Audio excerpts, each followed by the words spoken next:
ఓం శ్రీ శ్రీరామకృష్ణ సమర్థ సద్గురుదేవాయ నమః. Welcome to mission RK Sandipani Gurukul.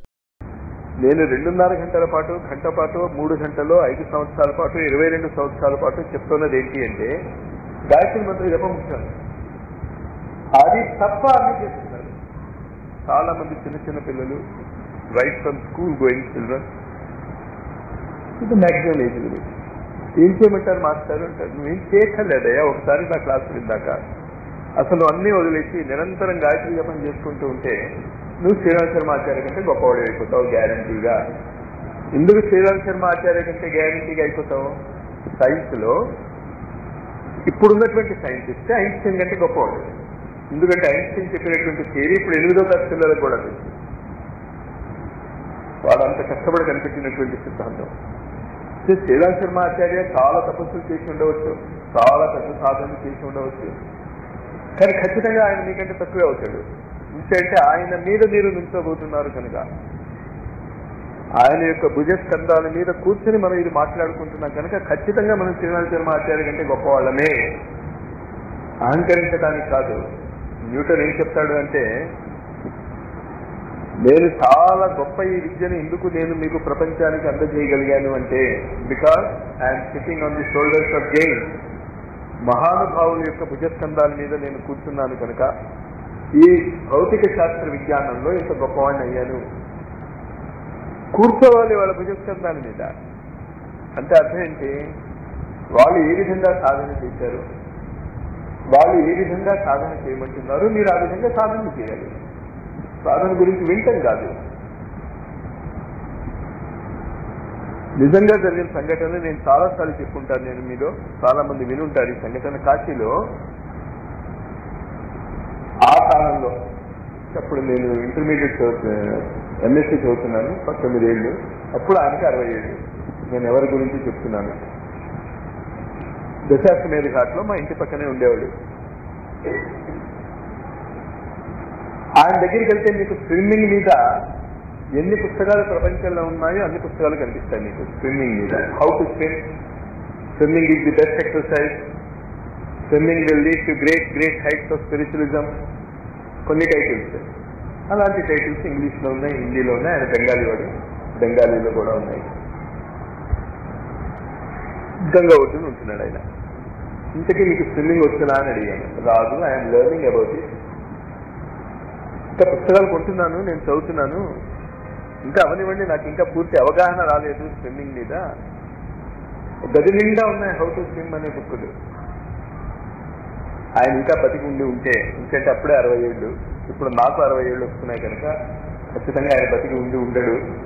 బతికి ఉన్నా he will be still collecting the books. Books collect చేస్తే లెక్చర్లు విన్నంత మాత్రాన నథింగ్ హ్యాపెన్స్.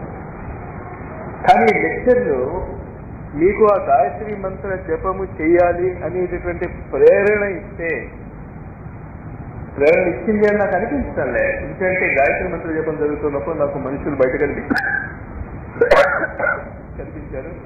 అంటే వాళ్ళకి నాతో పెద్ద ఎక్కువ పరిచయం లేదు. వాళ్ళు ఆ బయట కనిపించినటువంటి వాళ్ళు నాతో 20 ఏళ్ల బట్టి మాత్రమే పరిచయిస్తున్న వాళ్ళు. దేవర్ స్టాండింగ్ అవుతాయి. అంటే నేను ఎంత ప్రేరణ ఇవ్వగలుగుతున్నాను,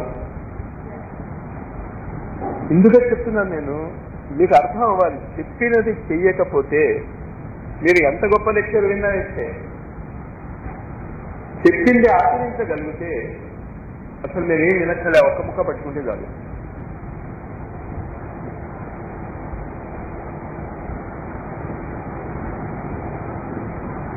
కథ చెప్తూ ఉంటారు చాలాసార్లు.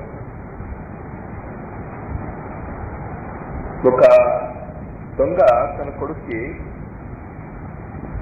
ఒకటి చెప్పాడు, ఎప్పుడు కూడా సత్సంగం జరుగుతున్న చోట, పురాణ ప్రవచనాలు జరుగుతున్న చోట నువ్వు వినకు, చాలా ప్రమాదం, అది మన వృత్తికి మంచిది కాదు.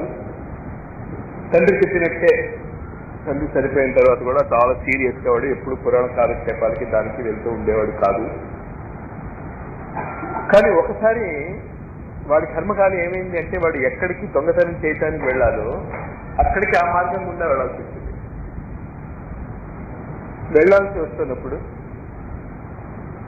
2-3 మాటలు చెవిలో పడ్డాయి. అందులో ఒక మాట ఏంటి అంటే, దెయ్యాలకి కాళ్ళు వెనక్కి తిరిగి ఉంటాయి, అవి భూమి మీద నడవు, భూమికి 6 అంగుళాలు పైన ఉంటాయి అని చెప్పాడు.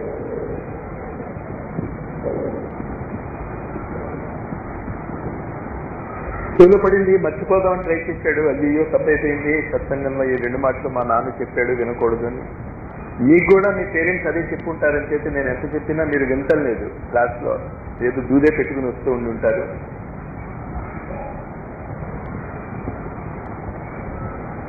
సరే, ఆ రోజే ఏం జరిగింది అంటే పట్టుబడ్డాడు. ఇంకా వాడు కన్ఫర్మ్ చేసేస్తున్నాడు, నేను సత్సంగానికి వెళ్ళాను, పట్టుబడ్డాను, నేను చేసే వెధవ పని చేయలేకపోయాను. వీడు చాలా ముండివాడు అని తెలుసు. ఆ దేశవాడికి చాలా కష్టంతో పట్టుకున్నారు. అంతేతే వీడు మామూలుగా వీడు విందు అని ఏం చేశారు, అర్ధరాత్రి పూట దెయ్యాలు వేషం వేసుకుని వాడి నుంచి కావాల్సినటువంటి ట్రూత్ బయట పెట్టడానికి కొంతమంది సైట్ చేయడానికి వెళ్ళారు లోపలికి. వీళ్ళు లేచారు, భయపడ్డాడు కానీ ఆ భయంలోనే వాడు కింద మంచం మీద నుంచి ఉన్నాడు కదా, కింద చూశాడు. వాళ్ళ కాళ్ళు వంకరగా లేవు, నేల మీదే ఉన్నాయి. వాడు గుర్తొచ్చింది సత్సంగంలో చెప్పినటువంటి మాట, దెయ్యాలకి కాళ్ళు వంకరగా ఉంటాయి, భూమి మీద నడవు అని. అంతే, ఇంకా అసలు భయం లేదు వాడికి. ఇంకా అంతేతే వాడు ఖచ్చితంగా తన పట్టిన మంకు పట్టు మీదే ఉన్నాడు. దెయ్యాన్ని చూస్తేనే భయపడినటువంటి వాడు వీడు అబద్ధం చెప్తూ ఉండడు అనుకుని తీర్మానం పెట్టి వాడిని వదిలేశాడు. వదిలేయగానే వాడు బయటకు వచ్చాడు. బయటికి రాగానే చిన్నగా ఆయన దగ్గరికి వెళ్ళాడు. ఒక్క మాట వింటేనే నా జీవితం రక్షింపబడింది. మరి మీరు చెప్పేది రోజు వింటే ఏమవుతుంది? వింటే అంటే అర్థం ఏంటంటే ఆచరిస్తే, వింటే అంటే వింటాం కాదు, ఇలా వినేయటం కాదు. కానీ ఎన్నిసార్లు చెప్పినా దీన్ని ఇన్వెస్టే అంటాం మనం, జలత్వం అంటాం. ఇది చాలా స్పష్టంగా ఎందుకు చెప్తున్నాను అంటే, మొదట మనకు అర్థం అవ్వాలి, మనం విన్నటువంటి మాటలను, మంచి మాటలను ఆచరణలో పెట్టడం లేదు. ముందది మనకి కన్విన్స్ అవ్వాలి, మనకు అర్థం అవ్వాలి. ఇది ఇతరులకి ఎక్సర్సైజ్ చేయడానికి కానీ, ఇతరులకు చెప్పడానికి కానీ కాదు. మనకి మనము అవగాహన చేసుకుని ఇది మంచిది అని మీకు అర్థమయ్యాక, లాజికల్ గా చెప్పాక, కన్ఫర్మేషన్ ఇచ్చాక, ప్రూఫ్ ఇచ్చాక ఇంకా ఆచరించడే. రెండోది ఏంటి మనం తప్పు చేస్తాం, కొన్ని విషయాలు మనం మాట్లాడుకుంటూ ఉంటాం. గాయత్రిలో 3 ముఖ్యమైనటువంటి మానవ జీవితానికి పనికొచ్చే ధారలు ఉన్నాయి అని చెప్పాను. మొట్టమొదటిది వాస్తు, రెండవది జ్యోతిషం, ఆయుర్వేదం. ఇది గాయత్రి మంత్రం యొక్క శక్తి ధారలు, నిత్య జీవితానికి పనికొచ్చేది. ఈ 3 కాదు, అనంతంగా ఉన్నాయి. దాన్నే మనం సహస్రనామావళి అంటాం. ప్రతి దేవతకి కూడా సహస్రనామావళి ఉంటుంది. అందులో ఒక్కొక్క త్రిపుటిని పట్టుకుంటూ ఉంటాం. ముఖ్యంగా ఈనాడు ప్రపంచంలో వాస్తు, జ్యోతిషము, ఆయుర్వేదము చాలా అద్భుతమైనటువంటి రూపాల్లో బయటకు వస్తుంది. కానీ అది పర్ఫెక్ట్ స్టేజ్లో లేదు. దాన్ని పట్టుకుని దయచేసి వేళ్లాడకండి. ఎంత గొప్ప వాస్తు ఎక్స్పర్ట్ అయినా, వాస్తు అనేది మీ మెంటల్ ఓరియంటేషన్ కి ఏది మంచిదో చెప్తుంది తప్ప, మీరు జీవిస్తూ ఉన్నటువంటి ఇంటికి ఏది మంచిది చెప్పడం లేదు. అది మీకు అర్థం అవటం లేదు. ఎన్నిసార్లు చెప్పినా అంటే వాస్తు తప్పంటారా మాస్టారు? వాస్తు తప్పని నేను అంటలే, మీరు అర్థం చేసుకోండి ఏం చెప్పాను. నేను మాస్టర్ గాయత్రి మంత్రం చెప్పమని చెప్పారు, వాస్తు చాలా మంచిదని చెప్పారు, మీరు ఎవరి దగ్గరికి వెళ్ళిపోయారు అనుకోండి. వాడికి తెలిసిన వాస్తు వాడికి చెప్తాడు, కానీ ఋషులు చెప్పిన వాస్తు అది కాదు, ఇంకా ఆ స్థితికి రాలేదు. మీరు కరెక్ట్ వాస్తుకి ఎప్పుడు వస్తారు అంటే, మీరు దిశల్ని ఉపయోగించుకోవటం నేర్చుకున్నప్పుడు. వాస్తు దిశల మీద ఆధారపడి ఉంది. మీరు దిశలను ఏమేమి ఉపయోగించుకుంటున్నారు? ప్రపంచంలో అమెరికాలో చాలా పెద్ద స్థితి ఉంది, నాకు ఇప్పుడు పేరు గుర్తు రావడం లేదు, ఈనాడులో కూడా పడింది దాని ఫోటోలు అవి. ఆ నగర మేయర్, ఆ ఊరి మేయర్ ఒక 10-15 కిలోమీటర్ల విస్తారంలో ఉన్నటువంటి ఆ ఊరిలో ఉన్నటువంటి ప్రతి ఇంటిని డిమాలిష్ చేసేది వాస్తు ప్రకారం కట్టడానికి. అలా చేయగలిగినప్పుడు మీ వాస్తు పని చేస్తుంది. అంటే వాస్తు కరెక్ట్ అవ్వాలి అంటే మొట్టమొదటి ఏం జరగాలి అన్నమాట, అసలు మొత్తం ఊరికి ఊరే డిమాలిష్ చేయాలి. మీ ఒక్కటి దాన్ని డిమాలిష్ చేస్తే ఏం లాభం, పోగొట్టే ఏం లాభం? మరి చేయొచ్చా చేయకపోతే చెయ్యండి, తప్పంటాను నేను. కానీ అది చెయ్యకపోతే నా జీవితాలు ఏమైపోతాయో అనేటటువంటి మూర్ఖత్వం నుంచి బయటపడింది. వాస్తు మానవ జీవితాలను శాసించేటటువంటి స్థితికి ఇంకా ఎదగలేదు. అంటే ఈ మూడు కలవాలి, ఆయుర్వేదం కలవాలి, వాస్తు కలవాలి, జ్యోతిష్ శాస్త్రం కలవాలి. ఈ మూడింటిని కలిపాక అంటే ఏంటనమాట, ముందు వాస్తు థియరిటికల్ వాస్తు,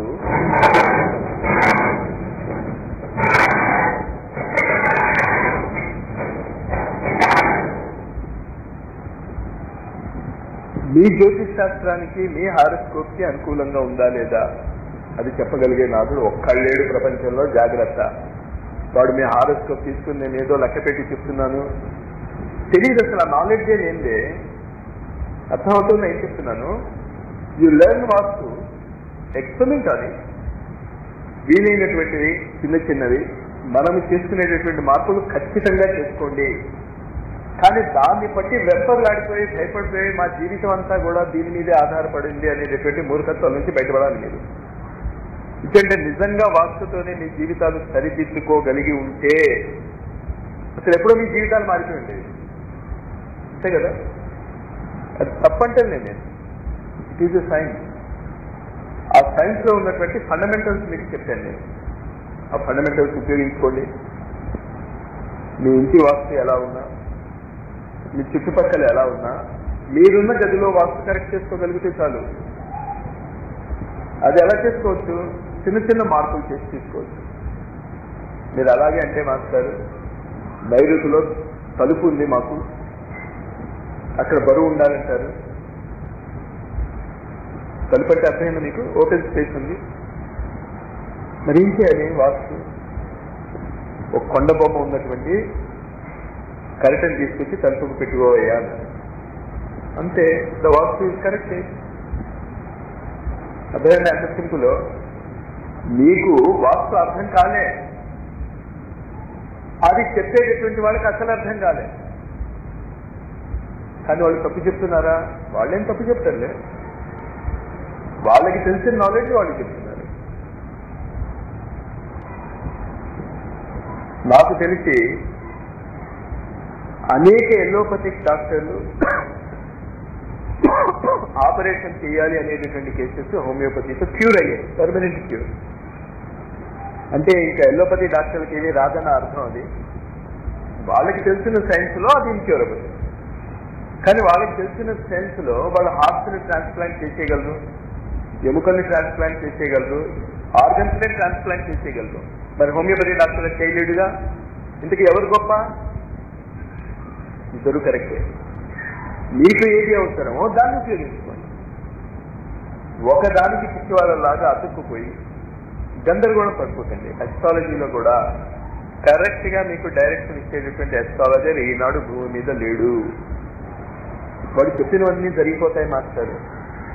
ఎందుకు జరుగుతాయంటే అలా జరిగేటట్టు మీరే చేసుకుంటున్నారు కనుక. వార ఫలితాలు చదివేసుకుని ఇవాళ బయటికి వెళ్ళొద్దు అంటాడు వాడు,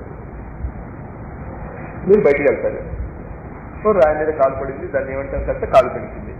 చూసారా, వాడు చెప్పాడు కనుక కాలు పెంచింది. అంతకుముందు ఎప్పుడు మీకు కాలు కనకలేదా? కనకలేదా అంతకుముందు ఎప్పుడు? ఏంటా మూర్ఖత్వం అంటే? తప్పని నేను అంటే అర్థం చేసుకోండి జాగ్రత్తగా. It is science in the making. అది ఒక అద్భుతమైనటువంటి విజ్ఞానంగా రాబోయేటటువంటి రోజుల్లో మారుతుంది.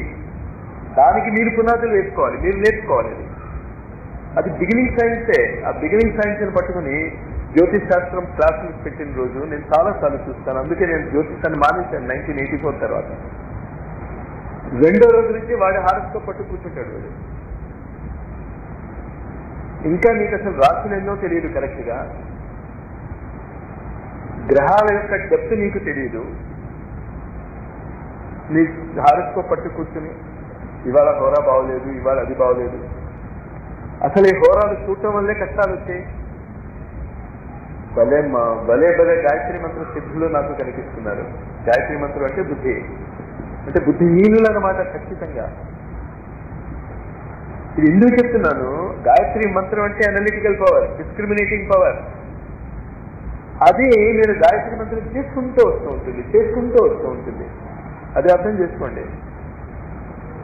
కేవలము ఒక చిన్న మార్పు మీ జీవితాన్ని మార్చేయగలదు గాయత్రి మంత్ర జపం. అది మాత్రం అర్థం చేసుకోండి. దాని మీద పడండి, మీరు విరుచుకు పడండి. 1 సంవత్సరం పాటు మంత్ర జపం చేస్తున్నప్పుడు పాటించవలసినటువంటి నియమాలలో ఇప్పుడు కూడా నేను చెప్పింది సాధకులు పాటించవలసినటువంటి నియమాలే. వాస్తు కానీ, జ్యోతిషం కానీ, ఆయుర్వేదం కానీ బిగినింగ్ స్టేజ్లో ఉన్నాయి. రాబోయేటటువంటి కాలంలో ప్రపంచాన్నది రూల్ చేస్తుంది, బట్ నాట్ నౌ. కానీ అది ఎప్పుడు రూల్ చేస్తుంది? మీరు నేర్చుకుని దానిని అవగాహన చేసుకుని దానిని ఎలా ఉపయోగించుకోవాలో అలా ఉపయోగించుకోగలిగితే. ఇందులో ఈ సాధనా నియమాలలో మొట్టమొదటి పరిశుభ్రత. దీనిని అనేక మంది గురువులు చెప్పినటువంటి మాటని అవుట్ ఆఫ్ కాంటెక్స్ట్ ఉపయోగించుకుని ఖచ్చితంగా మీ జపశక్తిలో ఆవిర్భవించేటటువంటి శక్తిని 90% మీరు కోల్పోతున్నారు. పరిశుభ్రత లేకుండా, స్నానము చేయకుండా, కరెక్ట్ బట్టలు వేసుకోకుండా, కరెక్ట్ చోట కూర్చోకుండా మీరు గాయత్రి మంత్ర జపం కానీ ఏ సాధన చేసినా, ఏ భజనలు చేసినా 90% పోతుంది. అది అర్థం చేసుకోండి. మరి గురువులు ఎగ్జామ్షన్ ఇచ్చారు. రైల్లో ప్రయాణం చేస్తున్నావు నువ్వు, సాధారణంగా ఆహారము కాళ్ళు చేతులు కడుక్కుని పవిత్రమైనటువంటి స్థలంలో ఇంట్లో తింటాం. కానీ ట్రైన్లో వెళ్తున్నాం, మరి అప్పుడు కాళ్ళు చేతులు స్నానం అది కడుక్కోలేం కదా, భోజనం మానక్కర్లే, తినొచ్చు. కానీ రైల్లో అలా తిన్నావు కనుక ఇంట్లో కూడా అలాగే తింటానంటే, ఎల్లప్పుడూ అలాగే తింటానంటే ఆ తప్పు చేయకండి మీరు. ఆ తప్పే ఆధ్యాత్మిక జగత్తులో జరిగి మేము ఇంత చేస్తున్నా మాకు ఫలితాలు రావటం లేదేంటి అనేటటువంటి ప్రశ్న మీరు మొట్టమొదట లూజ్ చేసుకుంటున్నది పరిశుభ్రత. మీరు కూర్చునేటటువంటి స్థలము పర్ఫెక్ట్ గా పరిశుభ్రంగా ఉండాలి. చాలా మంది కూర్చుంటారు, చాప వేసుకుంటారు, దాని మీద దుప్పటి వేసుకుంటారు, దుప్పటి మడతలు పడి ఉంటుంది, చాప చివర్లు తిరిగి ఉంటాయి, దాని మీద మీరు కూర్చొని సాధన చేస్తారు.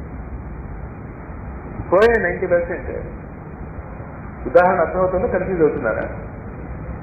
Be very strict on these thing. మీరు వేసుకునేటటువంటి ఆసనము చాలా పరిశుభ్రంగా ఉండాలి. దాని మీద కూర్చోవద్దు. Something must be there in between your practice and that. చేయవచ్చు ఎక్స్పర్ట్ అయిపోయాక. ఆపరేషన్స్ పక్కవాడితో మాట్లాడుతూ ఆపరేషన్ చేసేయచ్చు ఎక్స్పర్ట్ అయ్యాక. నేర్చుకుంటున్నప్పుడు నువ్వు పక్కవాడితో మాట్లాడుతూ ఆపరేషన్ చేస్తే వాడు వస్తాడు పేషెంట్. ఇక్కడ పేషెంట్ నువ్వే.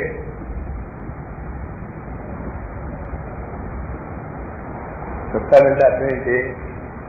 కష్టానికి ఫలితం రాదు. అంతకంటే ప్రమాదం ఏం జరగలేదు. అర్థం చేసుకోండి. మీరు ప్రతి దానికి కూడా మీకు అనుగుణ్యంగా మార్చేసుకుని మాస్టర్ చెప్పారు కరెక్ట్ గా కూర్చోకపోతే ఫలితం పోతుందిట అంతేనా. మా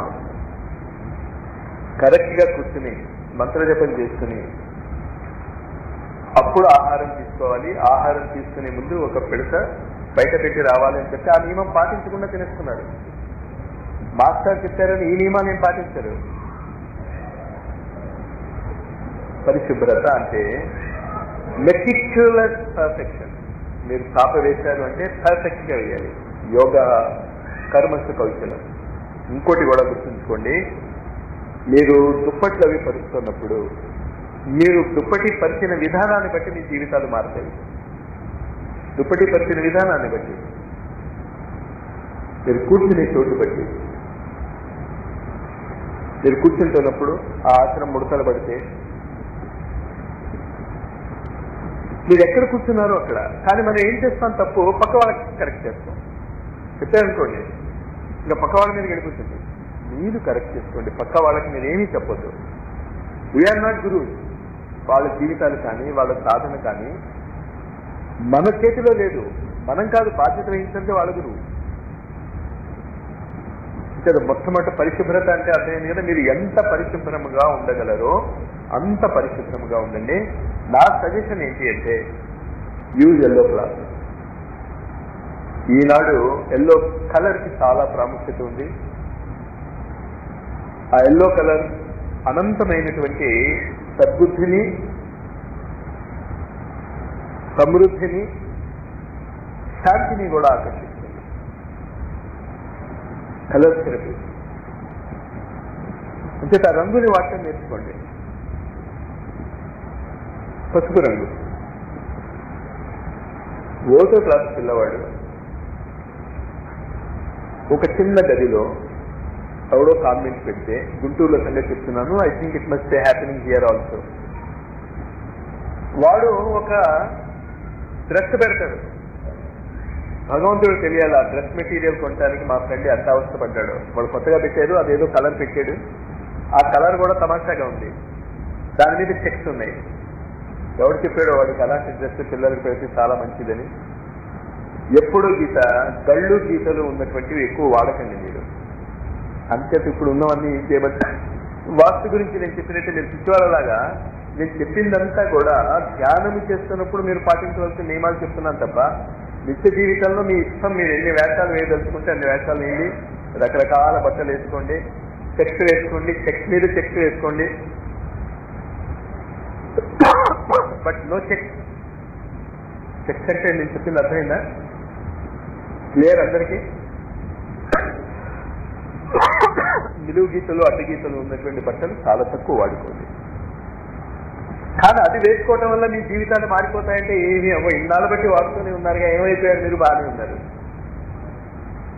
ఇప్పుడు కేవలం మీకు ఒక చిన్న విషయం చెప్తున్నాం. అదే అర్థం ఎందుకు చెప్తున్నా అంటే ఇవి మీరు ఎక్కువ పట్టేసుకుని వెళ్ళాడిపోతున్నారు.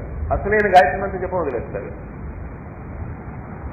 గాయత్రి మంత్ర జపం మెయిన్ కోర్స్ అది. అది ఎలాంటి పరిస్థితుల్లో అయినా చేయవచ్చు. దుర్గా సప్తశతి ఈ నవరాత్రుల్లో కొంతమంది చేసి ఉంటారు. మీలో చూశారు కొంతమంది అయినా చూశారు కదా. దుర్గా సప్తశతికి ఏం చెప్తారంటే చాలా నిష్ట కావాలి, చాలా నిష్ట కావాలి. కానీ ఆ దుర్గా సప్తశతిలోనే ఎప్పుడు చదువుకోమని చెప్తాడో తెలుసా? భయార్త, శరణంగత,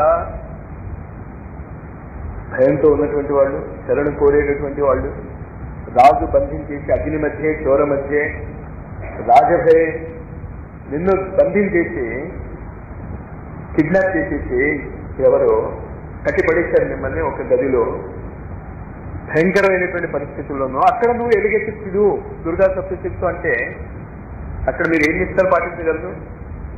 పాటించలేదు కదా. అక్కడ అది హెల్ప్ చేస్తుంది మీకు. కానీ అక్కడ చెప్పాడని చెప్పి ఇక్కడ మొహం కడుక్కోకుండా, డ్రెస్ మార్చుకోకుండా చేశారంటే అది తప్పది. అర్థమైందా? భయపడమని నేను చెప్పటం లేదు ఈ రూల్స్కి. కానీ ఈ రూల్స్ మీరు ఎంత పాటిస్తే అంత మంచిదని చెప్తున్నాను. ఇంకా పరిశుభ్రత మనం మిస్ అవుతున్నాం చాలా క్లియర్గా. మాకు టైం సరిపోదండి అంటారు. నాకు అసలు అర్థం కాదు అసలు వాళ్ళకి ఎంత టైం కావాలో పరిశుభ్రంగా ఉండటానికి. ఆ టైం లోపల గాయత్రి మంత్ర జపం అయిపోతుంది కదా మాస్టర్. 24 గంటలు నువ్వు గాయత్రి మంత్ర జపం చేస్తూ ఉంటే ఆ కండిషన్ ఓకే అంతే కదా. 24 గంటలు నువ్వు చేస్తున్నప్పుడు ఈ 2 నిమిషాలు నేను మానేస్తాను. నువ్వు చేసేదే 1 గంట. ఆ గంటలో కూడా గాడు నేను ఎన్ని మంత్రాలు నువ్వు గుర్తించి చేస్తావో మనకట ఏటో పోతూ ఉంటుంది. జత పరిశుభ్రత తర్వాత 2వ నియమము మీ కోరికలన్నీ తీర్చేటటువంటి నియమము. భగవద్గీత దీనికి ఆధారిత. అది గుర్తుంచుకోండి. మీకు ఏ కోరికైనా అమ్మాయికి పెళ్లి కావటం లేదా, నడువు నిటారుగా ఉంచుకోండి, పెళ్లి అయిపోతుంది, చేసి చూడండి. ఇది అథారిటీ నాది కాదు, భగవద్గీత అథారిటీ. భగవద్గీత ఎన్నో అధ్యాయం? 6వ అధ్యాయం. ఏం చెప్పబడింది అక్కడ? గట్టిగా చెప్పండి. సమం కాయశిరోగ్రీవం ధారయన్ అచలం స్థిర సంప్రేక్ష నాసికాగ్రం స్వం దిశశ్చానవలోకయన్. జపం చేసేటప్పుడు ఈ మానసిక స్థితి, ఈ శారీరక స్థితి మీకు ఉండాలి. ఒక గంట సేపు మీరు అలా కూర్చోగలిగితే అసలు ఏ పని చేయకుండా మీ ఇష్టం. మనస్సు మాత్రమే ఇతరుల మీద ఇతరుని బాధ పెట్టాలి, ఇతరుని కొట్టాలి, ఇతరుని తిట్టాలి అనే ఆలోచన రాకుండా, అంటే అలా సమంగా కూర్చొని న్యూస్ పేపర్ చదవచ్చా మాస్టారు?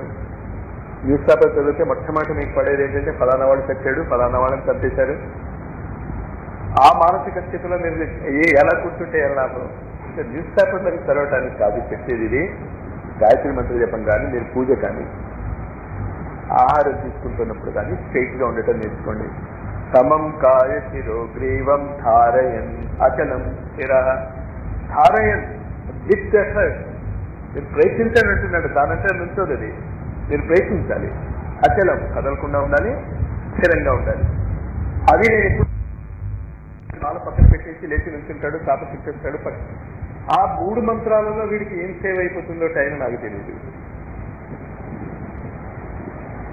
మనస్సు లగ్నం కావటం లేదు మాస్టర్. Should create interest.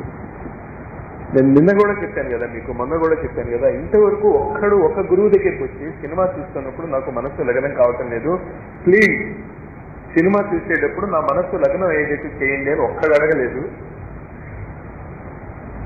కానీ గాయత్రి మంత్ర జపం చేసేటప్పుడు నా మనస్సు లగ్నం కావటం లేదు మాస్టారు, నేనేం చేయాలి అంటే, మీరు దొంగ వేషాలు వేస్తున్నారు. సినిమా చూస్తున్నప్పుడు మీకు మనస్సు లగ్నం అవుతే జపం చేస్తున్నప్పుడు ఎందుకు కాదు? ఇష్టం లేదు. ఇష్టం లేని ఎవడు చేయలేడు. చదువుకోవటం కూడా ఇష్టం ఉండదు. పిల్లలకి హోంవర్క్ చేయాలని అది ఇష్టం ఉండదు. మీరు హోంవర్క్ చేసి పెడతారు, ఆ పని చేయకండి. నేను చెప్పిన విందనుకోండి మీరు. నేను చాలా చోట్ల విన్నాను, సెలవుల్లో వాటిలో వాళ్ళ పిల్లల్ని ఆశ్రమానికి దానికి తీసుకొచ్చాక మాస్టర్ ఇంటికి వెళ్ళాక నోట్స్ రాయాలి అన్నారు. నేను ఆ రోజు ఎంత ఆనందించేశానో మీకు తెలియదు అసలు. నేను చెప్పిన దానికి వీళ్ళు మళ్ళీ కేర్గా నోట్స్ రాసుకుని మళ్ళీ నాకు ప్రజెంట్ చేస్తారు కాబోలు అనుకుని జాగ్రత్తగా రాయండి. జాగ్రత్తగా రాయకపోతే వాళ్ళ టీచర్ ఒప్పుకోడండి అని. అప్పుడు అర్థమైంది ఏంటి జాగ్రత్తగా రాయాలో, ఎంత జాగ్రత్తగా రాయాలి. వాళ్ళ పిల్లల నోట్స్ మీరు చాలా మంది రాసుకుంటారు అంతే. I don't mind it. ఎంత తప్పు చేస్తున్నారో మీకు తెలుసా? మీ పిల్లలకి ఆ పని చేసి పెట్టి మీరు ప్రేమ అనుకుంటున్నారు, సర్వనాశనము చేసేటటువంటి ప్రేమ అది.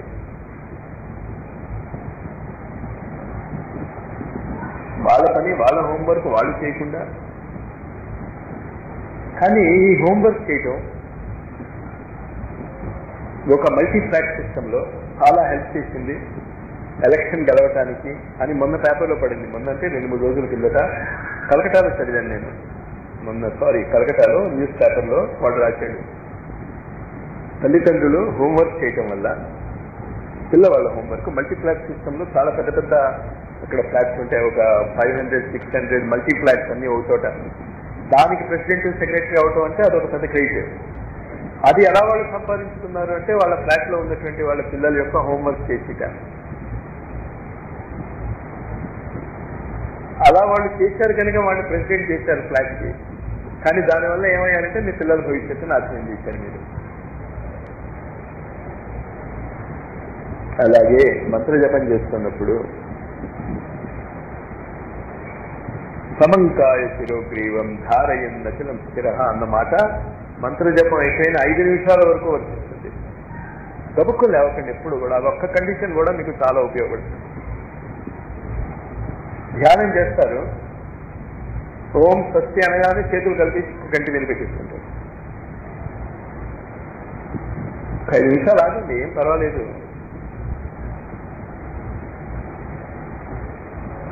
ఇలా కూర్చుంటే, చిన్నగా కూర్చుంటే ఏమవుతుంది? యం లబ్ధ్వా చాపరం లాభం మన్యతే నాదికం తథ భగవద్గీతలో చెప్తాడు. ఇలా కూర్చుంటే నువ్వు ఏమవుతుందో తెలుసా? నువ్వు ఎంత లాభాలు పొందుతావంటే ఇంకా ఇంతకంటే పెద్ద లాభము లేదు అని చెప్తాడు శ్రీకృష్ణుడు. మనం నేను ఈజీ చేసి తెచ్చుకు చేసేదా మాస్టర్ అంటారు నన్ను. నాకు పెద్ద డౌట్ ఏంటంటే వాళ్ళకి తెలుసు నేను ఈజీ చైర్లో కూర్చోనని. మరి తెచ్చాక వాళ్ళు కూర్చోవచ్చు, అందుకు అడుగుతారేమో నా డౌట్. నాకు చాలా చాలా అనుమానాలు ఉన్నాయి మీ మీద.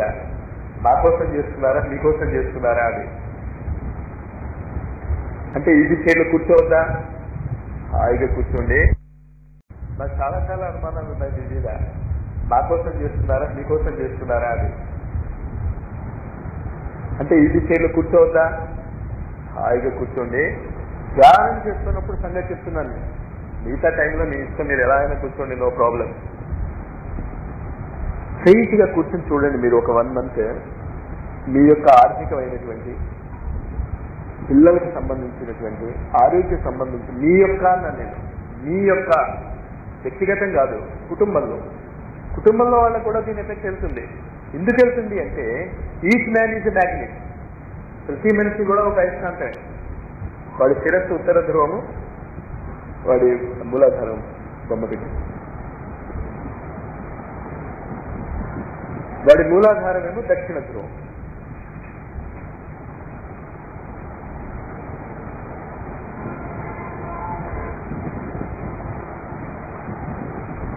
ఇది దిస్ పర్టికులర్ ప్లేస్, ఈ బ్లడ్ లైట్ పడుతుంది పీనియల్ గ్లాండ్, అది ఉత్తర ధ్రువం. ఇది దక్షిణ ధ్రువం. మనకి చాలా ఇంపార్టెంట్ ధ్రువం ఇది పిచ్యూటరీ, ఆజ్ఞాచక్రం. ఇదంతా కూడా ఎలక్ట్రోమాగ్నెటిక్ ఫోర్సెస్. కొంచెం మెడికల్ నాలెడ్జ్ ఉన్న వాళ్ళకి తెలుసు, మన బాడీలో ఉండేటటువంటి ఈ 5 ఇంద్రియాలు కూడా ఎలక్ట్రికల్ ఇంపల్స్ మీదే నడుస్తాయి. దాన్ని న్యూరాన్స్ అని, సినాప్సిస్ అని రకరకాలైనటువంటి పేర్లు చెప్తారు. ఈ all nervous energy is controlled by electrical impulses. Electromagnetism, electric wire మధ్యన మ్యాగ్నెట్ పెట్టి దాన్ని తిప్పితే కరెంట్ డెవలప్ అయిపోతుంది. ఎలక్ట్రిక్ వైర్ అయితే నా ఉద్దేశం కరెంట్ ఫ్లో ఇస్తున్న వైర్ కాదు, మామూలు వైరే పెట్టండి. దాని మధ్యన అదే డైనమో ప్రిన్సిపల్, దాని మధ్యన మీరు మ్యాగ్నెట్ తిప్పండి, కరెంట్ వచ్చేస్తుంది.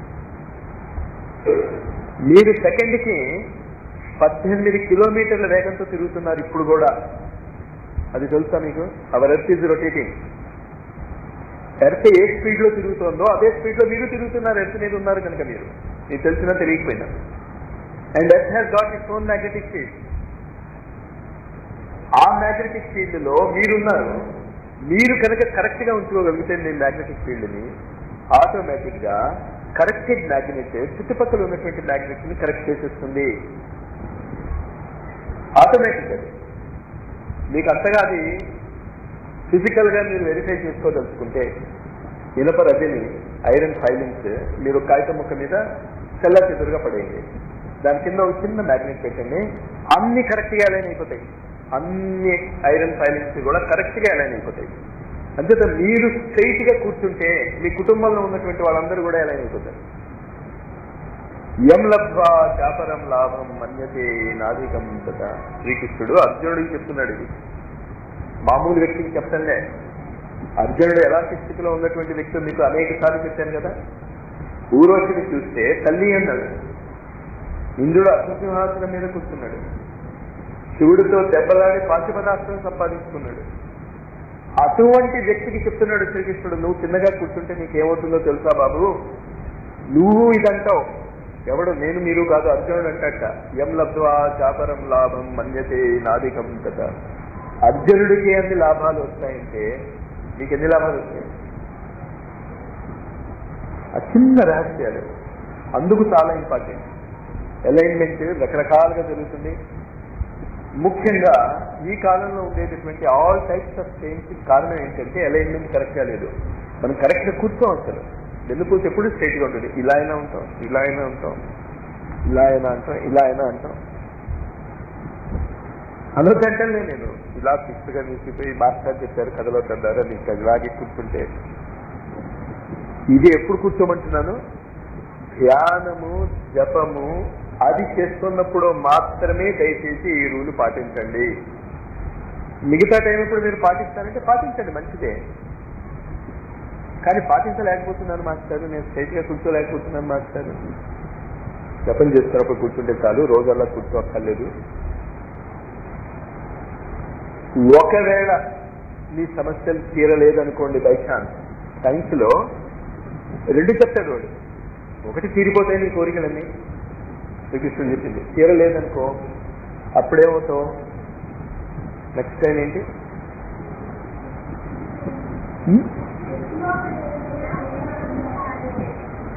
యస్మిన్ స్థితో సదుఖేన గురునాపి నా విశాల్యతే. ఎంత పెద్ద కష్టం వచ్చినా కూడా వాడు చెదరడు.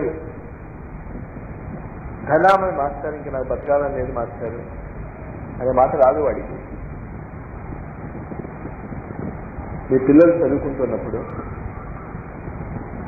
చిన్నప్పుడు స్ట్రైట్గా కూర్చోబెట్టడం మీరు నేర్పేయగలిగితే అంతకంటే పెద్ద వరము మీరు మీ పిల్లలకి ఇవ్వలేరు. తీసిదాం యంగ్గా ఉన్నప్పుడే, చిన్నప్పుడే కనుక మనం అది నేర్పిస్తే వాళ్ళకి. ఎం లబ్ధ్వా చాపరం లాభం మన్యతే నాదికం కదా. అలా కూర్చుంటే అయిపోతుందా మాస్టర్, మీరు కూర్చుని చూడు అయిపోతుంది, సిచ్యువేషన్ లైట్ వస్తుందా మాస్టర్ అంటే నేనేం చెప్పేది. ఇప్పుడు శ్రీకృష్ణుని అడగాలి మనం అందరం కలిసి. ఆయన చెప్పింది భగవద్గీత 6వ అధ్యాయంలో ఈ శ్లోకాలు ఉన్నాయి. అంచేత సాధ్యమైనంత వరకు మీరు ఎక్కడికి వెళ్ళినా ఎక్కడ కూర్చున్నా స్ట్రైట్గా కూర్చోవటం అలవాటు చేసుకోవటం చాలా మంచిది. నాకు బాధగా ఉంది మాస్టారు, కూర్చోలేకుండా ఉన్న మాస్టారు, that becomes more important for you. ఇంకంటే బాధలు పోతాయి. దాంతో భౌతికమైనటువంటి బాధలే కాదు నేను చెప్తున్నది, గ్యారంటీగా మీ అన్ని సమస్యలు తీరిపోతాయి. తీరకపోతే ఆ సమస్య మీకు బాధ పెట్టకుండా ఉండేటటువంటి మానసిక స్థితి ఉంటుంది. యస్మిన్ స్థితో నదుఃఖేన గురుణాపి విచాల్యతే. అంతేత ఫండమెంటల్ అర్థం చేసుకోండి. విచారుగా కూర్చుని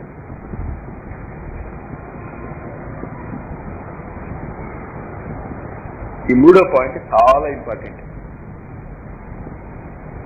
భౌతిక జగత్తులో మీ అంతటా మీరు ఒక వ్యక్తి దీక్ష ఇస్తాను అని చెప్పి వాడి దగ్గర దీక్ష తీసుకునేటువంటి వాడు గురువు కాదు. Is only a messenger. మీకు అసలైనటువంటి గురువు మీరు ఇది చేయగా వస్తాడు. ఎప్పుడు వస్తాడు?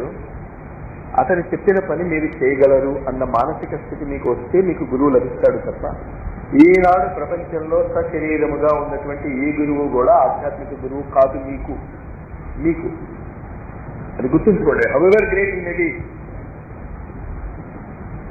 ఇందుకు గాయత్రి మంత్రం చాలా గొప్పది, దాన్ని మీరు రోజు చేసుకోండి అంటే చేసుకోలేకపోతున్నాం. ఇంకా గురువు వచ్చి ఏం చేయాలి? మీకు ఏం చెప్పాలి? మీకు గురువు వచ్చాక మీ జీవితాలు ట్రాన్స్ఫార్మ్ అయిపోతాయి. వాడు చెప్పినట్టే మీరు చేయాలి తప్ప మీకు కావాల్సినట్టు వాడు చేయడు. మీరు ఆ స్థితిలో ఉన్నారనుకుంటున్నావా? మీరున్నారో లేదో నాకు తెలియదు, కానీ నేను మాత్రం లేను. ఆయన ఇప్పుడు ఏదో వచ్చి రామకృష్ణ నువ్వు చేయంటే నేను చేయను, నాకు నచ్చిందే చేస్తాను. అంతేత ఆయన రాడు కూడా నా దగ్గరికి. సర్వజ్ఞుడు కదా, సర్వవ్యాపకుడు కదా. ఇందుకు చెప్తున్నాను, భౌతిక జగత్తులో మనం అందరము కూడా ఒకడు కొంచెం ముందుండొచ్చు, ఒకడు కొంచెం వెనక ఉండొచ్చు. నిజమైనటువంటి గురువు వచ్చినప్పుడు ఎలా ప్రవర్తించాలో నేర్చుకునే విద్య మనం నేర్చుకుంటున్నాం. సర్వధర్మాన్ పరిత్యజ్య మామేకం శరణం వ్రజ అహం త్వా సర్వ పాపేభ్యో మోక్ష ఇచ్చామి మా శుచ అన్నది అప్పుడు వర్తిస్తుంది. ఎప్పుడు వస్తుంది? నష్టో మోహ స్మృతిర్లబ్ధ్వా తత్ప్రసాదాత్మయాచ్యుత స్థితోస్మిగత సందేహ కరిష్టే వచనం తవ. ఆ మానసిక స్థితి తెచ్చుకోవటానికి గాయత్రి మంత్రం ఉపయోగపడుతుంది. మీకు ఆధ్యాత్మికమైనటువంటి గురువు మీ దగ్గరికి వచ్చిన తర్వాత ఇంకా యూ విల్ బి ట్రాన్స్ఫార్మ్డ్. నారదుడు వచ్చిన తర్వాత హంతకుడు వాల్మీకి అయిపోయాడు. నారదుడు వచ్చిన తర్వాత 5 ఏళ్ల బాలుడు ధ్రువుడైపోయాడు. నారదుడు వచ్చిన తర్వాత 5 ఏళ్ల ప్రహ్లాదుడు మహాచక్రవర్తి అయిపోయాడు. గురువు టచ్ వస్తే ఇంకా finish. You will be no more, you will be transform to something superior. అంచేత గురువు కోసం మీరు దయచేసి అన్వేషించకండి. నాకు తగిన గురువు ఎక్కడున్నాడు? You cannot select.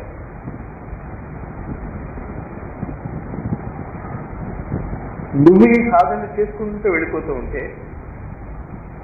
ఇంకా నాకు భౌతిక జీవితం యొక్క రహస్యం అర్థమైనది అని ఎప్పుడైతే మీకు స్పష్టంగా అర్థమవుతుందో, భౌతిక జీవితం యొక్క వెంపర్లాట ఎప్పుడు ఆగిపోతుందో అప్పుడు మీ గురువు మీకు ప్రత్యక్షం అవుతాడు. అంతవరకు మీ పక్కనే ఉంటాడు, మీ పక్కనే ఉంటాడు. మీకు చాలా ఆశ్చర్యం ఇస్తుంది. అప్పుడు మీ పక్కనే ఉంటాడు.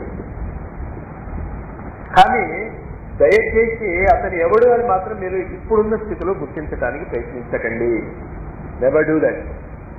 గురువు మిమ్మల్నే వెతుక్కుంటూ వస్తాడు, మిమ్మల్ని కొడతాడు, మిమ్మల్ని సంతాడు, మీకు తెలియదు. అది బాహ్య పరిస్థితుల రూపంలో కూడా ఉండవచ్చు. నేనేమీ తప్పు చేయలేదండి, మాకు ఇంత కష్టాలు ఎందుకు వచ్చాయంటే ఖచ్చితంగా మీ గురువు వల్లే వచ్చి ఉంటాయి. అప్పుడైనా ఆయన దగ్గరికి వెళ్తావేమో అని. లేకపోతే నువ్వు వెళ్ళవుగా. సుఖంగా ఉన్నవాడు అసలు ఏ గురువు దగ్గరికి వెళ్ళాడు. ఏదైనా ఒక కష్టం వచ్చి నెత్తి మీద పడితే అప్పుడు బాబాలు గురువులు గుర్తొస్తారు. కానీ ఈ బాబాలు గురువులు కూడా ఆ గురువు యొక్క రిఫ్లెక్షన్స్ మాత్రమే అసలైనటువంటి గురువు.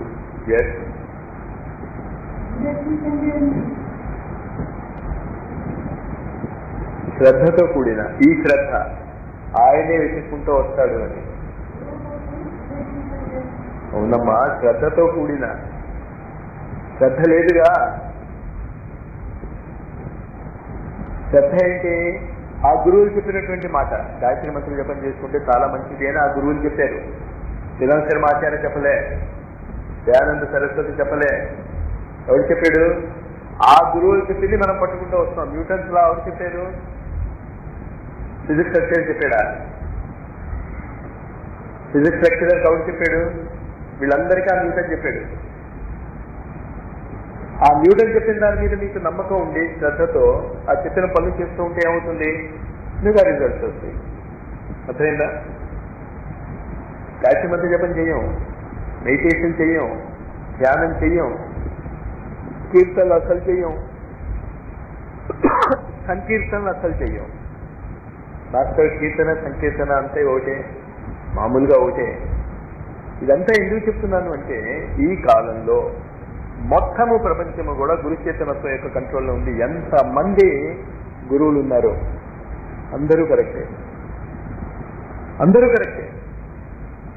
మీకు ఏ విధానం నచ్చితే ముందు ఆ విధానంలో పెర్ఫెక్షన్లోకి వెళ్ళిపోండి. కానీ నేను ఇచ్చే సలహా, అందరు గురువులు ఇచ్చేటటువంటి సలహా ఏంటంటే ప్రతి దాంట్లో గాయత్రి మంత్రం కలుపుకోండి. నాకు తెలిసి ఇప్పుడు అనేక చోట్ల చాలా సంస్థల్లో గాయత్రి మంత్రం ఇన్కార్పొరేట్ అవుతోంది. చాలా సంస్థల్లో అవుతుంది. గబుక్కుని మీరు మారకపోతే ఇన్ కోర్స్ ఆఫ్ టైం మారుతారు. ఇంతేత శ్రద్ధ ఏమిటి అంటే గాయత్రి మంత్రం మీద, గురువు యొక్క అన్వేషణ మీద కాదు. అందుకే గాయత్రి మంత్రాన్ని మన భారతీయ ఆధ్యాత్మికతలో గురు మంత్రము అని కూడా అంటారు. అంటే అదే మిమ్మల్ని గురువు దగ్గరికి తీసుకెళ్తుంది, మీకు డైరెక్షన్ ఇవ్వగలిగేటటువంటి గురువు దగ్గరికి తీసుకెళ్తుంది. దీన్ని బట్టి మీకు ఏమర్థం అవుతుందంటే గాయత్రి మంత్రంతో పాటు మీరు ఇంకొక మంత్రాన్నైనా దేన్నైనా మీరు చేసుకోవచ్చు. అంచేత మేము ఇంకో మంత్ర దీక్ష తీసుకున్నాం మాస్టర్, అంచేత ఎట్లా గాయత్రి మంత్రం చేస్తాము? ఖచ్చితంగా మీరు ఇంకో మంత్రం తీసుకుంటే గాయత్రి మంత్రము దాని యొక్క శక్తిని చాలా రెట్లు పెంచుతుంది. గాయత్రి మంత్రం ఈజ్ ఎ క్యాటలిస్ట్, మంత్ర విద్యకి క్యాటలిస్ట్ లాంటిది. ముఖ్యంగా లలితా సహస్రనామంలో అయితే చాలా స్పష్టంగా చెప్తాడు వీడు, యథాశక్తి గాయత్రి చేసిన తర్వాతే మీరు శ్రీయంత్ర పూజ చేయండి అని. అది అన్నిటికీ వర్తిస్తుంది. దాని తర్వాత ఏంటి? ఉపాంశ, అది షూ, అది షూ కాదు, ఉపాంశు. ఉపాంశ జపమే చేయండి మీరు, గీత జపాన్ని చేయకండి. జపంలో అనేక రకాలు ఉన్నాయి. ఒకటి ఇక్కడ మనం చేస్తున్నటువంటిది, దాన్ని వైఖరి జపం అంటాం. వైఖరి అంటే మీరు మంత్రోచ్చారణ చేస్తున్నారు, పక్కవాడికి కూడా వినిపిస్తుంది. ఓకే, అది కూడా ఒక టైపే. మీరు ఇంటి దగ్గర జపం చేస్తున్నప్పుడు ఉపాంశ జపం చేయమన్నాను తప్ప గాయత్రి మంత్రం బయటికి చేయొచ్చా చేయకూడదా? ప్యాంప్లెట్స్ మీద అచ్చుగుద్దేసి, పుస్తకాల్లో అచ్చుగుద్దేసి డిస్ట్రిబ్యూట్ చేసేస్తూ ఉంటే పైకి చేయొచ్చా చేయకూడదా అని అడిగితే నేను ఏం చెప్పేది? చేయొచ్చా చేయకూడదా? చేయొచ్చు.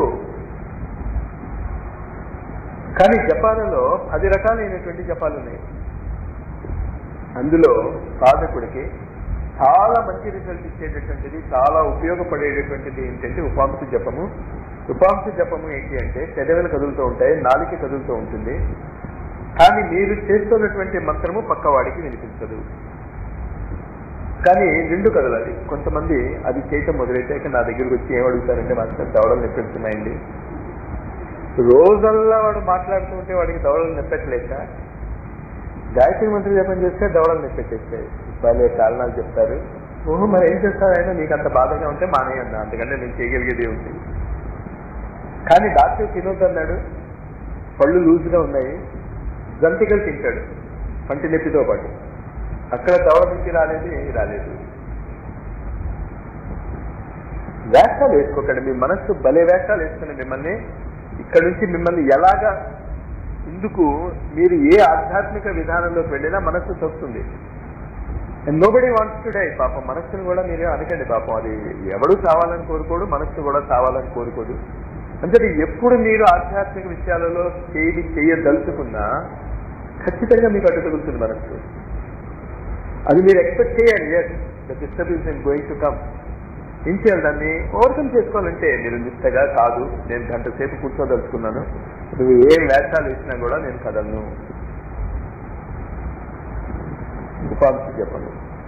పెదవులు కదులుతూ ఉంటాయి, నాలిక కదులుతూ ఉంటుంది, మీకు లోపల మంత్రం వినిపిస్తూ ఉంటుంది మీకు లోపల, కానీ బయట కూర్చున్న వాడికి వినిపించదు. ఒకసారి ప్రాక్టీస్ చేస్తారా? అది చేయండి. స్ట్రైట్గా కూర్చోండి. అది స్ట్రైట్గా కూర్చునేటప్పుడు చాలా మందికి మెడ కరెక్ట్గా పెట్టడం రాదు. మెడ కొంచెం పైకి లాగి ముందుకు వంచాలి, కొంచెం ముందుకు వంగాలి. అంటే ఇలా ఉండొచ్చు తప్ప ఇలా ఉండకూడదు. కొంచెం ముందుకు వంగితే తప్పు లేదు, కానీ మెడ కొంచెం ముందుకు వంచండి స్ట్రైట్గా. కళ్ళు మూసేసుకోండి. చేతులు చిన్ముద్రలో పెట్టుకోండి. చిన్ముద్ర అంటే అది.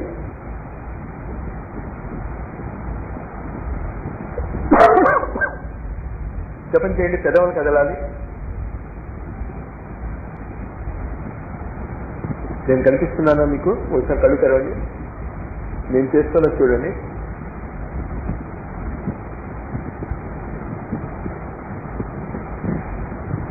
మైక్ ఉన్నా మీకు వినిపించడం లేదుగా. పెదవులు కదులుతాయి, నాలుగు కదులుతుంది. మొత్తము మీ బాడీ కూడా అక్షర న్యాసం చెప్పారే, ఆ న్యాసంలో ఎలాగా మీకు ఆ వైబ్రేషన్స్ వస్తాయో అర్థమవుతుంది. ఇది చేస్తే అసలు మీ మనసు అది ఫీల్ అవుతూ చేస్తే ఇంకా మంచిది.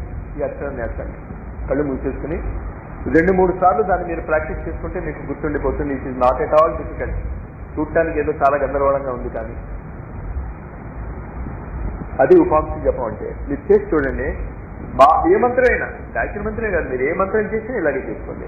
పెదవులు కదులుతాయి, నాలుగే కదులుతుంది, మీకు వినిపిస్తూ ఉంటుంది ఆ శబ్దము.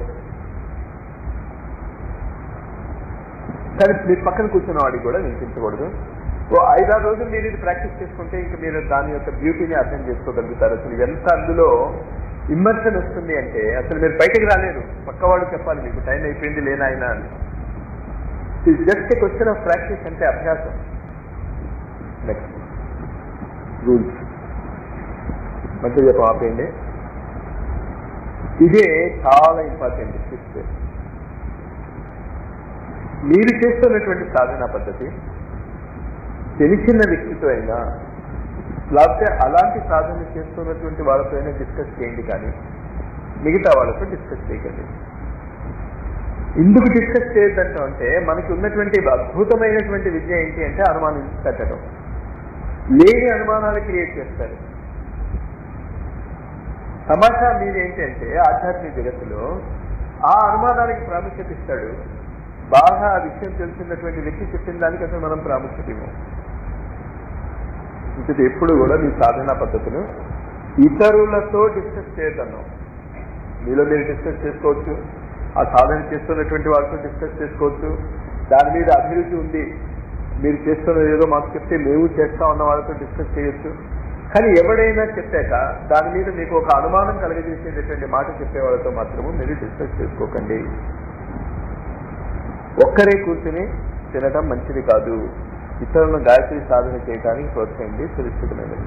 ఇది ఒకటి చాలా జాగ్రత్తగా గుర్తుంచుకోండి. ఆహారం తీసుకునేటప్పుడు వీలైతే కుటుంబ సభ్యులందరూ కూడా కలిసి తీసుకోండి. సంపన్నత పెరుగుతుంది. మొన్న కలకత్తా వెళ్ళినప్పుడు ఒక వ్యక్తితో పరిచయం అయింది. ఆయన ఏం చెప్పాడు అంటే వాళ్ళ తాతగారు 5 రూపాయలతో వచ్చాడు కలకత్తా. ఇప్పుడు కలకత్తాలో వాళ్ళకు ఉన్నటువంటి ఆస్తులు, బయటికి చెప్పినటువంటి ఆస్తులు 500 కోట్లు దాటి. దాని కండిషన్ వాళ్ళ తాతగారు చెప్పారు కదా, భోజనం మాత్రం ఎప్పుడు కలిసి తినండి.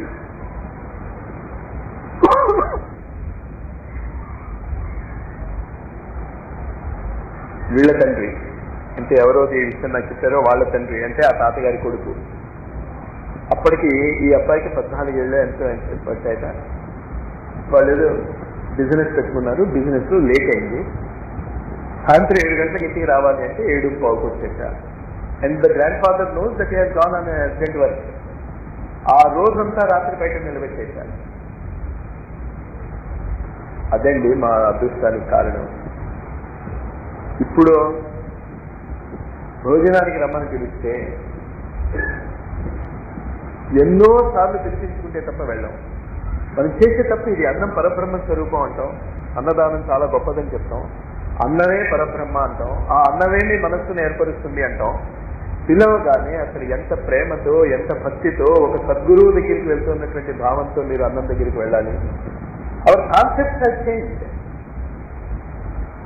కలిసి భోంచేయటం అన్నది స్నేహితులందరూ కలిసి భోంచేస్తారేమో తప్ప కుటుంబ సభ్యులు మాత్రం కలిసి భోంచేయరు. కలిసి భోంచేయరు కనుక కలిసి ఉండలేరు. విచ్ఛిన్నం అయిపోతున్నాయి కుటుంబాలు. రూల్ పెట్టండి. అది ఏదో ఒక టైంకి కాశీలో ఈ విషయాల గురించి చెప్పి వచ్చినప్పుడు ఒక కుటుంబం, చాలా మంచి కుటుంబం. అసలు కాశీలో కూడా they were suppose to be very rich people. అప్పుడు మాత్రము వాళ్ళు ఒక డైలాక్టేటెడ్ హౌస్ లో, అది కూడా సర్వెంట్ క్వార్టర్స్ లో ఉంటున్నారు. ఈ విషయం చర్చకు వచ్చింది ఒకసారి. నేను వాళ్ళ ఇంటికి వెళ్ళినప్పుడు, వాళ్ళ అబ్బాయి నా క్లాస్మేట్, వాళ్ళ ఇంటికి వెళ్ళినప్పుడు చర్చకు వచ్చింది.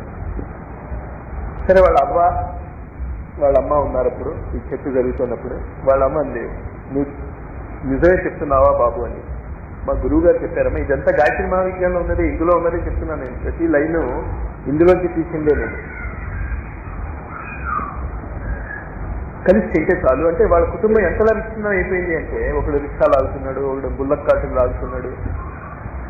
ఆల్మోస్ట్ అడుగు తింటున్నటువంటి పరిస్థితి. అడుగు తింటం లేదు, ఏదో కష్టపడుతున్నారు. కానీ మరి మాకు ఇలా చేయాల్సి వస్తుంది బాబు, మరి కలిసి ఎలా తింటా ఉన్నాం. మరి అది నేను ఎలా చెప్పగలనమ్మా. చిన్నవాళ్ళు అప్పుడు వాళ్ళ కష్టాలు అర్థం చేసుకునేటటువంటి వాక్స్థితి కూడా ఆనాడు నాకు లేదు. ఇప్పుడు నేను బాధపడతాను, నేను వాడి నా కటు వచనానికి. నీ కర్మమ్మ, నువ్వు తినకపోతే నేనేం చేస్తాను.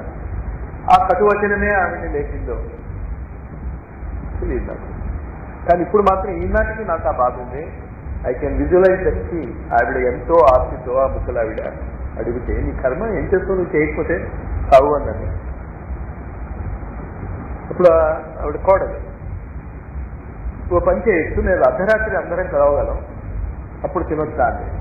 కలిసి తినమని చెప్పాడు, టైం ఏం చెప్పలేదు కదా, హాయిగా తినండి అన్నాను. ఇంత మృదువుగా ఏం చెప్పలేదు నేను.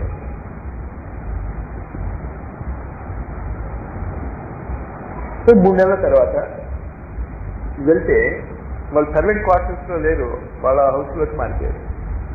బాబు నువ్వు ఆ రోజు చెప్పినట్టు నేను చేస్తున్నావు. అందరూ వచ్చేంత వరకు ఆగి, కుటుంబ సభ్యులు ఎవరు వాళ్ళు లారీకి వెళ్తారో దేనికో వెళ్ళి అందరూ కలిసి రాత్రి 12:30 ఎప్పుడో వస్తే 1 గంటకి రాత్రి కలిసి తినేవాళ్ళు. కాదు ఆ రాత్రి 1 గంటకి తింటాం వాళ్ళకి అచ్చొచ్చింది అనుకుని చాలా సార్లు 1 గంటకి తింటాం మొదలెట్టారు వాళ్ళు రాత్రి.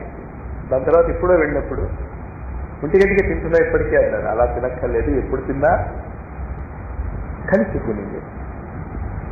ఆ కలిసి తింటంలో ఇది గత 12 ఏళ్లుగా నేను చెప్తున్నాను. ఈనాటి వరకు కూడా నాకు ఒక్క కుటుంబము కూడా ఇది ఆచరించింది నాకు కనిపించలేదు. వాళ్ళు మాత్రం నాకు వచ్చి మా సమస్యలు తీరలేదు మాస్టర్ అంటూ ఉంటారు. Simple rules of living. పూర్వకాలంలో అందరూ కలిసి తినేవారు, భోజనం చేశారు. నాకు మా కాశీలో జరిగిన సంఘటన గుర్తుంది. మా నాన్నగారు head of the department of law, ఏంటి ఇంగ్లీష్ పిక్చర్ అప్పుడు వచ్చింది, గాన్ విత్ ద విండ్ అని ఇంగ్లీష్ పిక్చర్ వస్తే సాయంత్రం 7:30కి ఆయన హెడ్ ఆఫ్ ద డిపార్ట్మెంట్ మా ఫాదర్, ఆయన కొలీగ్స్ అది లాస్ట్ డే సెకండ్ షో పిక్చర్కి వెళ్దామని వచ్చారు. నాకు తెలుసు బాధ. ఆయన మా నాన్నగారు ఎంత భయపడుతూ మా తాతగారిని పెర్మిషన్ అడిగారో సెకండ్ షో వెళ్ళడానికి. I know it. అప్పుడు మా అమ్మ రికమెండ్ చేసినారు అనమాట, కోడలు రికమెండ్ చేశారు బావగారికి, వెళ్ళివ్వండి సార్. చాలా సింపుల్ సంఘటన అనిపిస్తుంది అది. But can you realise the whole?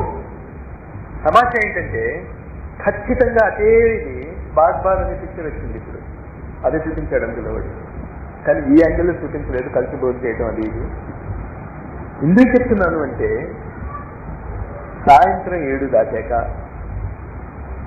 Very important work ఉంటే తప్ప ఇంటి బయటకి వెళ్ళకండి. ఆ ఒక్క రూల్ పాటించండి. మీ జీవితాలలో ఎంత ఇంపార్టెంట్ వర్క్, ఆఫీస్ వర్క్ ఉండొచ్చు, ఎవరేం చేస్తారు, మీరు నైట్ వర్క్ చేసేటువంటి పని ఉండొచ్చు, ట్యూషన్కి వెళ్ళాలేమో రాత్రి, తప్పంటనే అలాంటి ఇంపార్టెంట్ వర్క్ ఉంటే బయటకు వెళ్ళండి తప్ప 7 గంటలు దాటాక మీరు బయటకు వెళ్ళకండి. 7 గంటలు దాటాక బయటకు వెళ్ళక ఇంట్లో కూర్చుంటే ఖచ్చితంగా మీరు స్వాధ్యాయం చేసుకోవడానికి 3 గంటల టైం దొరుకుతుంది. ఎవడు 7 గంటల పడుకోడు. 7 గంటల నుంచి 10 గంటల లోపల 3 గంటలు మీరు సాధనకు వినియోగించుకోవచ్చు. మా స్నేహితులు ఏమనుకుంటారు అనండి, అలా అనుకునే స్నేహితులను వదిలేయటం మంచిది. మీరు మంచి మార్గంలో వెళ్తూ ఉంటే వాడైనా వచ్చి కూర్చుని మీతో పాటు చేస్తే మంచిది. ఫుడ్ హ్యాబిట్, కలిసి తింటాం అనేది అలవాటు చేసుకోండి. అందరూ ఎక్కడున్నది ఒక్కరే కూర్చొని తింటాం, అసలు ఒక్కడే తింటాం మంచిది కూడా కాదు. సాధారణంగా మన పాత వాళ్ళకి ఇప్పటికీ ఉంది, వాళ్ళు ఏదైనా తింటూ ఉంటే చుట్టుపక్కల ఉన్న వాళ్ళకి కొంచెం ఇచ్చి తింటారు. ఇప్పుడు భోజనం టైంకి ఎవడైనా వస్తే వాడు ఎప్పుడు పోతాడరా బాబు అని వెయిట్ చేసే తప్ప వాడిని కూడా భోజనానికి ఇన్వైట్ చేద్దాం అనేటటువంటి మానసిక స్థితి పోయింది. మీరు వేరే వంట చెయ్యక్కర్లే, ఉన్నదే సర్దుకోండి. ఏమైంది ఓ పూట కాస్త తక్కువ తింటే ఏమవుతుంది, ఓ పూట తక్కువ తినే ఒకటి తినకపోతే ఏమవుతుంది, అందరూ తల ముందా తింటే. ఆహారాన్ని షేర్ చేస్తూ తింటాం అనేది మీరు నేర్చుకుంటే, ఆహారం అనేది ప్రకృతి మీకు ఇచ్చే వరదానం కనుక ప్రకృతి మీ సంపదని, ప్రకృతిలో ఉన్నటువంటి సంపద అది మీతో షేర్ చేసుకుంటుంది. రూల్ అది, కారణం అది. మన కుటుంబాలు ఆర్థికంగా చిక్కిపోవడానికి మెయిన్ కారణం ఇదే. ఇంకోటి, ఆర్థికంగా అంతా బాగుందో తెలియని స్థితిలో ఉంటాం మనం ఇప్పుడు. ఏ